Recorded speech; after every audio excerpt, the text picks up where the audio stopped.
চাইতেছি। আমার জীবনে আজকে ২০০১ সালে আইছি সৌদি আরবে। আজকে ২০২৫-২৬। আমি কিছু চাই না, আমি শুধু একটা ভিক্ষা চাই। আমার মেয়ের প্রত্যাকারী একটু নজর দেওয়া যাচ্ছে। আমি বাবা ভাই, আমি যে কত কষ্ট করতেছি, কত যন্ত্রণা ভোগ করতেছি, আমার বুকটা সৈন্য হয়ে রয়েছে। আমার মেয়ের আমি কুলো লইতে পারি না, তার কথাই না। এমনিতে বিদেশ থেকে প্রবাসী থেকে সন্তানকে আদর্শ করতে পারি না, কুলো লইতে না, কান্দ লইতে না।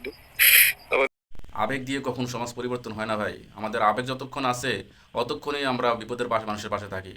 আজকে এই ময়নার বিচার হয়েছে কি না কারো কোনো খবর আছে? আজকে যারা আন্দোলন করেছিলেন, ময়নার জন্য যারা রাস্তায় নেমেছিলেন, আজকে তারা কোথায়? আজকে কেউ নাই।